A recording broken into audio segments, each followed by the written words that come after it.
All right. So welcome to Power Hour. So this is a half hour of power-packed fun. I hope you're going to find it fun.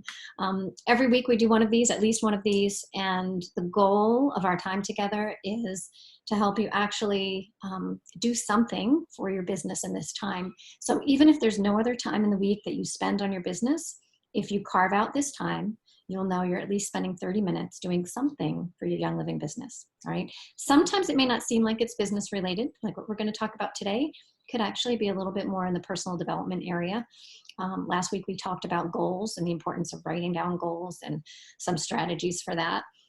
But I think you're going to find this helpful today. I hope you'll find it helpful. It's probably something that you have heard before, but it's one of those things that we need to hear over and over again. Which is kind of funny that I say we have to hear it over and over again as soon as you see what we're talking about. But good reminders and really, really important to business. All right, so I'm going to launch a video that you can watch. All right, it's just a few minutes, and then I'm going to stop it and we're going to talk about the action steps of what you can actually do. Okay, so let me pull that up and share it.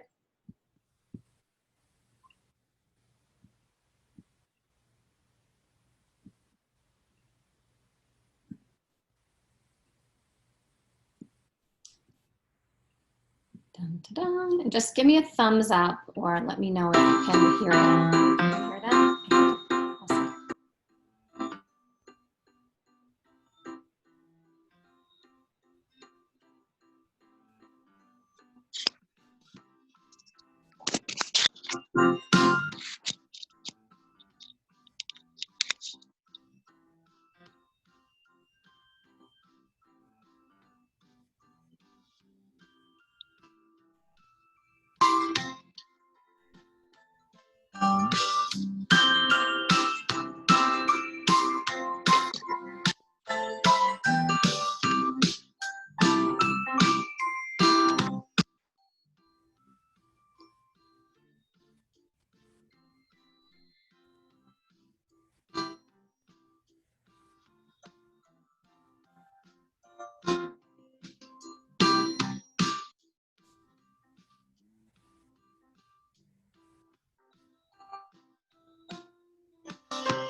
I muted myself because of this little terror. Was everybody able to see that and hear that? Okay, so the video played with sound even though I muted? No, No, when it you muted no when when you you did. mute it. Yeah, exactly. Oh, all But right. there are no words. We're just reading anyway, Right. so I don't think the sound matters. Okay, So, good. Okay, okay. good. I always forget what happens when I mute if I'm playing a video. All right, so let me just jump out of here. All right, so obviously our topic for today is listening, right? And the reason I wanted to share this and chat about this today is because last week I went with my husband. He had to go and check on a couple of jobs that he was doing, and he had gotten a phone call from one of his customers. And I couldn't believe the way she finished all of his sentences. Like he would say something and she'd say, oh yeah, but like repeatedly, and would repeatedly interrupt him mid-sentence. And he was great. Like he just rolled with it. It didn't seem to bother him at all. But I was getting so anxious because there was no calmness to the conversation. It was like, this like fit in the word, and she would jump in. And so And she's a lovely lady, right? But she just has never been taught active listening. So one of the best things that you can do in life and in your business is to learn and implement active listening. The funny thing is that most of us think we're really good listeners. If you ask most people, they'll be like, oh, I'm a great listener. I listen to people all the time. My friends tell me all their stuff and I listen. But are you really listening? Right? So some of the things in the video, right, we think we're listening, but we're really just hearing. Right? And if I were to ask you to play back, you know, the key elements of a conversation you had with someone, or what they were most concerned about, or you might remember the basics of the story, but not all of the details, right? So for, you know, relationships, and I'm sure that Terry would share the same feeling, right, in the work that you do, that in relationships, you know, it's so important for people to feel heard. It makes them feel important. It makes them feel valued, even if you don't say anything back, right? So here are a couple things that I'm going to go over in terms of the do's and the don'ts for active listening. Okay, so the don'ts come first.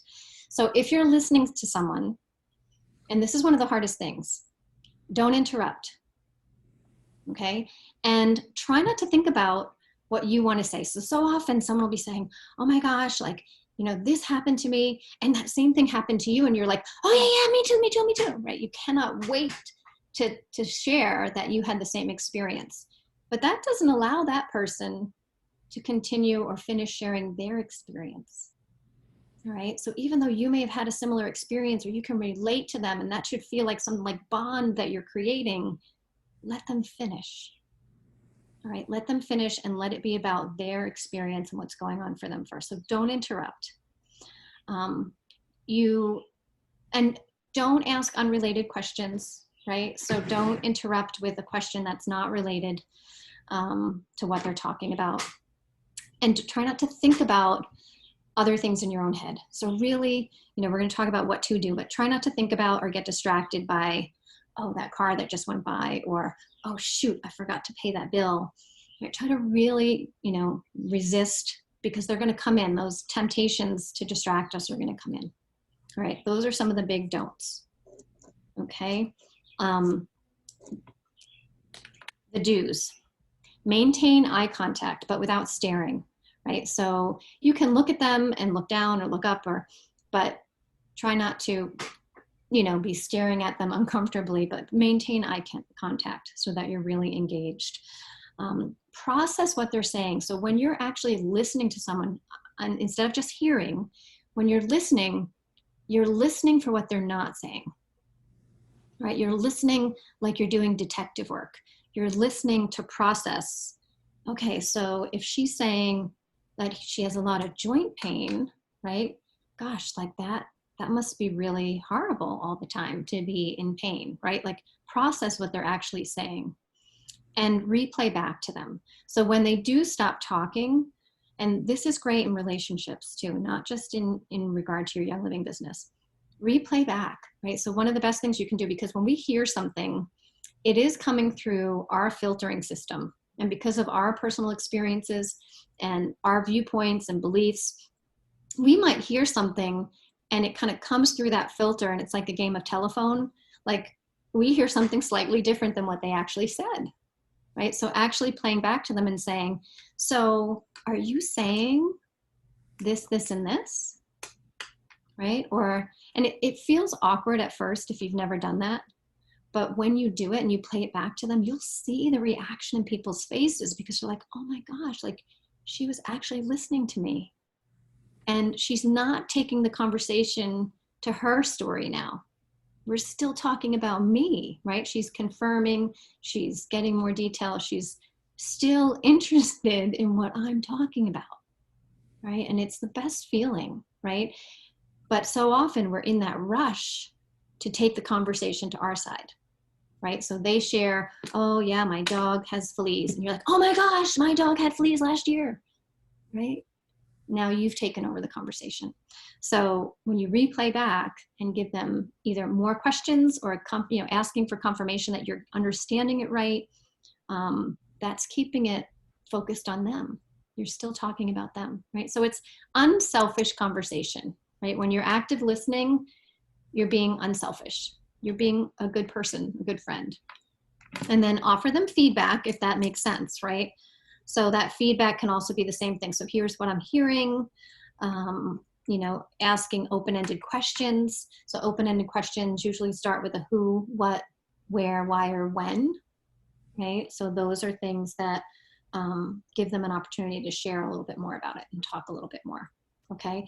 I think the real key is just resisting that urge to talk about ourselves, okay? Now, in terms of your Young Living business, the reason why this is so important is because, and especially for those of us that don't know what to say, right? So if you're kind of feeling held back in your business because you don't know how to broach the subject with people, or you don't know how to introduce the oils or Young Living products, you don't know how to do that, bridge that gap, then this is perfect because you don't have to take any let's call it offensive action, right? All you have to do is listen.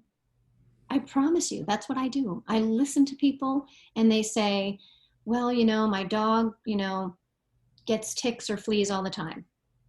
Oh, well, guess what? We have an insect repellent that's, right? So you can just listen and you'll hear from people the needs and the opportunities, right? And because you're active listening to them, because you're being a good friend, because you're not being selfish, because you're actually, doing all of those things, when you finally do share something, it's going to be met so differently than if you just launched right into that, right? Because you've heard them out. They've shared something with you. You're caring about what they're sharing and what's going on for them. And then, yes, you can offer a solution, right? You can share something that's worked for you, okay? But it starts with listening, okay? And if we do that and really just pay attention, you're gonna get the messages, right? So I always say, I get messages or people kind of get sent to me. And it's not like I am, talking about oils all day long everywhere I go. I don't just, like strategize, like how can I talk about lemon in the supermarket? I literally have people and I interact with them, and 9 times out of 10, there's something in the conversation. There's a need that I can help or support them with through Young Living, right? And so then, like, I was just thinking about someone that I had met in a class. Actually, she might even be here. No. Okay. So there's a lady that might be in one of our power hours. And I had met her in a class. And after the class, we were just chatting and I didn't know her, but there was something that she said. And I just responded and shared a little bit about the oils.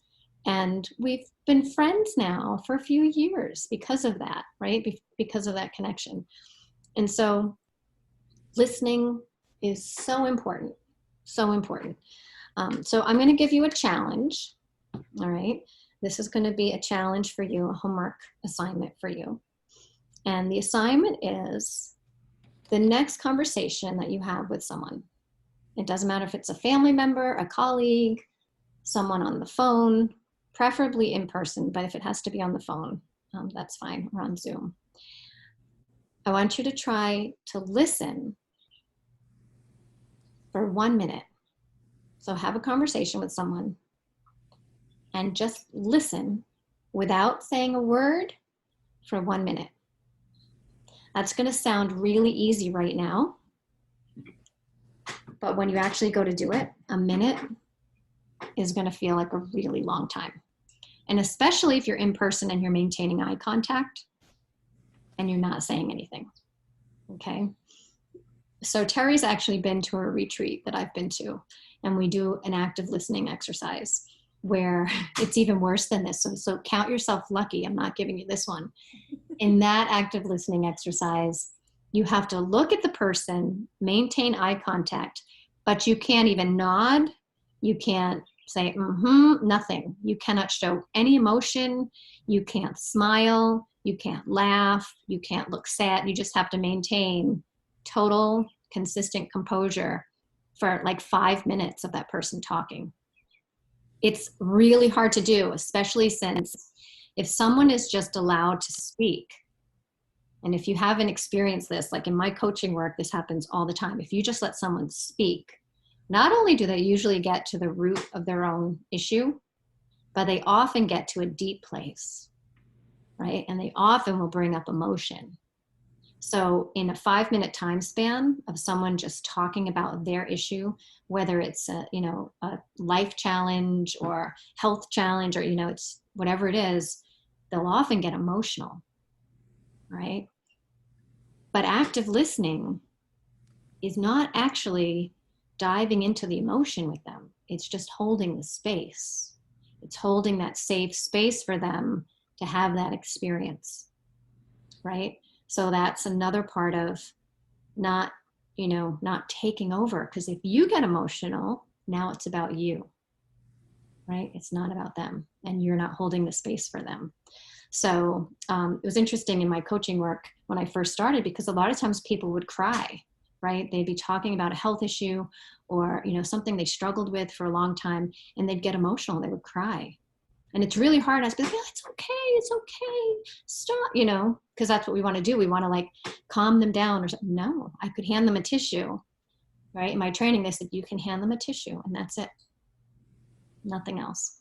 So I want you to just for 1 minute, okay, you just have to do 1 minute of actively listening to someone, okay, without interrupting, maintaining eye contact if you're in person. If you're not in person, if you're on the phone and questions come up in your head, right? So this happens for me all the time. I'll be talking, someone will be sharing something, and I'm thinking, oh, no, okay, gotta ask her that, gotta ask her. Okay, I don't have to ask it right now. I can write it down. Write down your questions. And then when they're done speaking, you can ask the questions, right? You don't have to jump in. You don't have to stop them. You don't have to interrupt their flow. If you're on the phone, you can write down the questions. It's kind of awkward to do that in person when you're having a personal conversation with someone. Let me write the questions down. So you will have to just remember, what you want to ask. But 1 minute of just listening. Okay, time it, watch your phone or your whatever device you have for keeping track of time, and literally clock it for 60 seconds of just listening. Okay, and this can be a game, so it can be actually something fun that you do where you test yourself, right? And what's going to happen is you're going to start catching it. You're going to start noticing, just your awareness, your level of awareness of this is going to, increase to the point where you're going to notice when people are interrupting you. You're going to notice when people listen and how you feel when you're actually being listened to and not just heard. And you're going to actually see more opportunities in your business. Okay, I promise you will. So again, we don't have to look at the Young Living business as something that you have to, go out and spread the word and tell everyone. And you can have it be more, this is actually a theory in marketing, which is there's push marketing and there's pull marketing, right? So push marketing is, I have a sale, I have this information, I have this great product, I have this, I have that. And you're pushing that out, right? In whatever way you push things out into the world. Pull marketing is where you're living a lifestyle or you're being the kind of friend and person that people are drawn to. So you're pulling without that yank, you're pulling people towards you, and they're asking you, hey, like, what do you use like for stress? Because you're like so chilled out, right? Or hey, like, I know you use Young Living, like, what's that all about? Right? So that's really, I think, what most of us want, right? We don't want to be pushing stuff out there on people. We want to be drawing people in, and we do that through active listening, through engagement, through being authentic, and for actually caring about what's going on in people's lives. Right? When you actually care about the people you're connected to, they're going to feel that, right? They're going to feel that. And every conversation I have, I don't have an angle to get somebody to order Young Living. It's not like that, right? I'm just having conversation with people. And because I'm listening, I hear, right? I hear someone say, yeah, well, if I could only sleep, if I could sleep, things would be so different. right? And how can you not offer them an option that they're not yet aware of, right? Make sense? Okay, so let's talk about what's hard about this, what's easy about this. How do you guys think you do right now with listening? I'm horrible. So, and I've been told. You have. Yes, by my partner, obviously, all Yes. the time. He says I'm a horrible listener. Because the thing is with me is focusing. Yes. And I always have, my mind is always on to the next thing. Mm-hmm. So I constantly, and I feel like if I don't say it, I'm going to forget it. And that's exactly what happens. Right. So that's okay. So one of the things to know is just trust that if you don't remember it, it didn't need to be said. So that was one of my things in the beginning was like, I'd have all these thoughts coming like, oh, I want to tell her that, and I want to tell her this, and I want to tell her that. And then I'd lose them. So I'd say, no, I have to say it now or I'm not going to remember it. Just trust that, and you can literally do this, right? While you're talking to someone. I call on my higher power and I just say, help me to be present. Help me to really be present in this moment. And I trust that whatever I do say is going to be the right thing, right? So if those three other things, fly off into thin air and I don't remember them, the one thing I do say to that person is probably the one thing that they're able to hear in that moment. And if the other things were really that important, they'll come back. So some of it is just trusting, right? Not being afraid, right? So not having your motivations be driven by fear of forgetting, right? And to just say, okay, I'm going to be present. I'm going to listen. Because the truth is, even if you say nothing back, your active listening is probably more beneficial for that person than anything you would have said, right? They're feeling like they were heard, acknowledged, and really listened to, is going to do more for them. In coaching, so as a health coach, we were taught not to give people the answers, right? Like somebody could come to me and say, I have this, this, this, and this going on. And I could easily say, oh, I know what it is. I know what it is. But people do so much better when they arrive at the conclusion themselves. So we were trained to ask questions that would lead the person to say, oh my gosh, I wonder if it's the dairy. I wonder if it's the dairy that I'm eating, right? Maybe it's the dairy that I'm eating. You know what? I think maybe I'll take the dairy out and see if I feel better. Great idea, right? But because it didn't come from me, they're much more invested in it, right? When that answer would, and I would know, like, I'd be like, I know, like wanting so badly to tell them. But if I were to say, oh, I think you should stop eating dairy, I'd be like, whoa, that's uncomfortable. That, so again, resist the urge. It's really hard, but resist the urge. You'll get better at it. It's like building a muscle. So the more you do that listening, start with the 1 minute, right? Start with just listening for 1 minute, zip it. If you have to tape your mouth, tape your mouth. If you have to do that, but really listen for 1 minute and just watch what happens. Amanda, you're going to see the benefit. Like you're going to see, oh my gosh, like that felt really good, or that the way that your spouse reacts to you, you're gonna be like, oh my gosh, I want to keep doing this, right? Because you'll see how much it improves your relationship and your communication, right?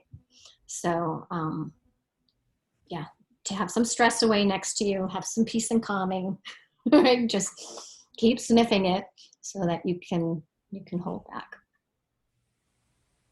All right, and same thing with your members. So if you have a member, this is why doing follow-up with people is so important.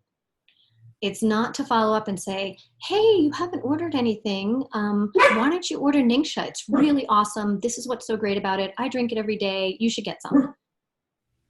You're following up just to hear what's going on in their life, right? Just to be a listener.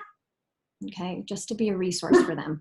Yes, if they have questions, they can ask you questions about the oils, about the products, but just be connected with them and listen. All right. And they're going to tell you what they need. They're going to tell you what they need. And that might be, well, you know, I have all these oils already, so I don't even know what to order. I've got this huge stockpile. Oh, well, what do you have? Maybe I can help you with how to use them, right? Like maybe I can get you some recipes for what to do with the ones you have, right? And so it's again, it's not pushing anything at them or on them. It's drawing them towards you because you're going to listen. And then if you have something that can support their needs, you can do that much better if you've been listening to them. Anybody else have thoughts on listening? Or anything that works for you when you're really trying to listen to someone?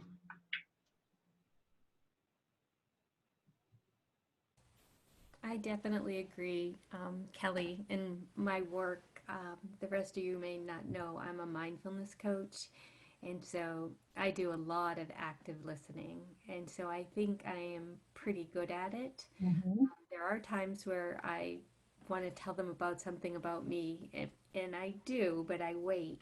I'm not struggling because I haven't started it yet, but bringing this to the Young Living um, part of my business is going to be very interesting because I haven't practiced that.